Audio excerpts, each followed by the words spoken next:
Hello and welcome everyone to my virtual presentation. Today I'm going to be talking about intergenerational impacts of the World War II internment on Japanese Americans, specifically looking at themes related to ethnic identity formation, ethnic retention, and self-esteem. As you may or may not know, the World War II internment period occurred on February 19, 1942 by President FDR under Executive Order 9066, resulting in the relocation of over 110,000 Japanese Americans. Now, according to my study's hypothesis, I predicted that old wave Japanese Americans may feel a certain amount of cultural loss due to past internment history and assimilation pressures in comparison to the new wave, but that they are reclaiming their ancestry since they now live in an age of multiculturalism and social technological advancement. The qualities of this era are predicted to counterbalance the negative effects of internment on self-esteem and ethnic retention. And I defined old wave Japanese Americans as Japanese Americans that arrived in the US before the 1965 immigration period, and new wave Japanese Americans as arriving after the 1965 Immigration Act. My presentation will consist of three main sections: the literature review, the methodology, and the presentation of my findings. Now, what exactly is ethnic identity? According to Teifel's 1981 definition, it is one self-concept that is derived from group social membership. Amongst the Asian American population, there are two different types of ethnics: the isolated ethnics and the everyday ethnics. The isolated ethnics are not surrounded by their own ethnic community and therefore have to put quite a bit of effort into affirming and asserting their ethnic identities. A lot of times they will celebrate certain events over the weekend or intermittently throughout the year, whereas everyday ethnics have the privilege of surrounding themselves with their community and are in close proximity with said community. Japanese Americans, I feel, would fit under the isolated ethnics category. After the World War II internment period, many Japanese Americans were forbidden to go back to where they previously lived along the West Coast, and as a result, they all dispersed across the country.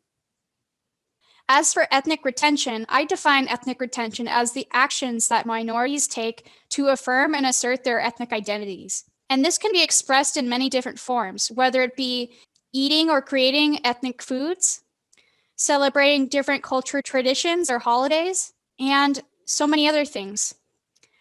According to surrounding research, it was discovered that there are certain ethnic components that are more resilient than others. For example, food is often a strong component against assimilation pressures in comparison to other ethnic avenues such as language. And what I mean by assimilation is when a minority society is pressured by majority society to adopt to their ways of life. In addition, there are also differences within different communities, subgroups. For the Japanese American community, there are differences in levels of ethnic retention and connection with one's ethnic identity between the mainland Japanese Americans and the Japanese Hawaiian Americans. In a study that examined first, second, and third generation mainland Japanese Americans and Hawaiian Japanese Americans, they found that the mainland people reported higher levels of ethnic retention in comparison to their Hawaiian counterparts. In addition, while there's a decline in ethnic retention from the first generation to the third generation, it was interesting to note that the fourth generation had higher levels of ethnic identity and ethnic retention compared to the third generation. As for self-esteem patterns can manifest differently for minorities versus majority peoples. There's also a positive relationship between one's ethnic identity and self-esteem, as having confidence in one's ethnic identity can result in high amounts of self-esteem.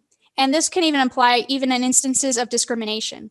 When looking at the Japanese population, however, the Japanese American population contradicts this discrimination theory, as post-internment, many Japanese Americans were very critical of themselves based on how majority society viewed them, often feeling emotionally inferior, assuming rejection by majority society, and being self-conscious of their ethnicity.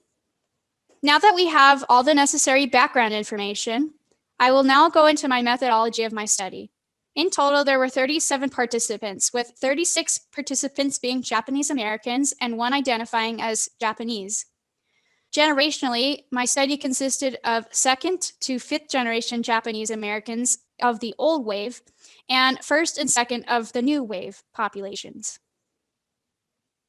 In my study, there were two ways of collecting data. One was through an online survey that consisted of 21 questions with two sections, one going under demographic information and the other going over questions related to Japanese identity. The main part of my study consisted of oral history interviews, which 9 of my 37 sample was chosen to do. Each interview lasted 60 minutes each, and questions were formatted semi-structurally, meaning that while there were formal questions, a lot of the questions asked were revolved around the conversation and were completely organic. From my surveys and interviews, I noted some interesting patterns related to each of my themes. For ethnic identity formation, I found that age influenced some interviewees' perceptions of their ethnic identities. Often during their childhood, they were insecure about being Japanese American, often wanting to associate with whites. But a lot of times, these interviewees grew past this desire and learned to embrace and accept their own ethnic identities. Interviewees were often highly Americanized, and this depended on upbringing and location. As I mentioned before, with the geographical dispersion of Japanese Americans, it's often hard to find existing communities surrounding them. In addition, with the decline of ethnic retention from generation to generation, this often makes it hard for younger Japanese Americans to not be highly Americanized. Despite various levels of ethnic retention, all identified as Japanese American. For ethnic retention patterns, many interviewees did not get to interact with Japanese Americans growing up. And this was interesting because this even applied to interviewees that lived in the state of California, a state that is historically known to house Little Tokyo and larger Japanese American communities. Some interviewees reference cultural clashes within past or current interracial relationships, and this often occurred in relation to food choices and name preferences.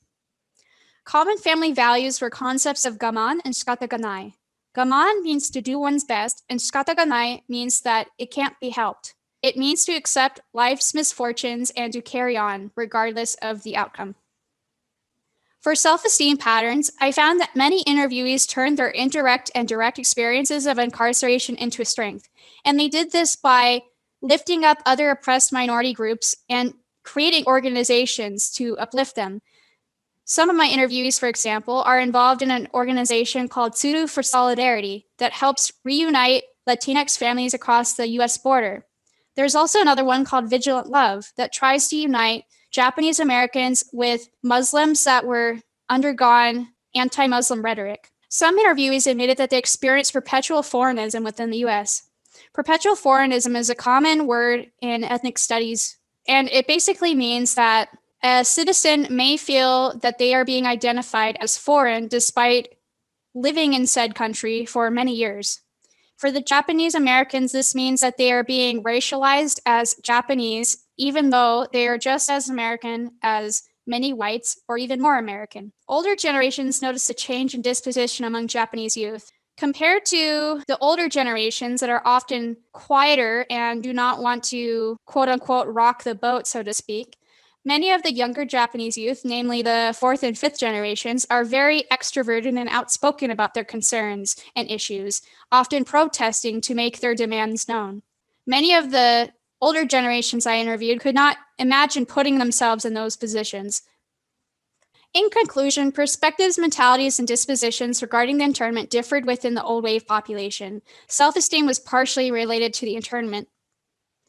A majority of Japanese Americans engaged in ethnic retention, but they often noted problems within proximity with their community, as well as diminishing cultural maintenance by their parents over time.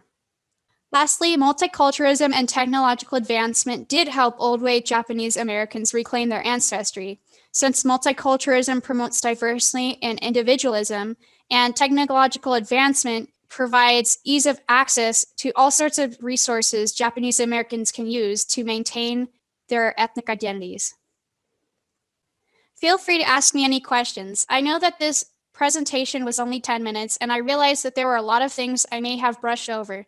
So in order to make this presentation as informative as possible, feel free to start a conversation with me. I'd be more than happy to answer any and all of your questions and concerns. Thank you.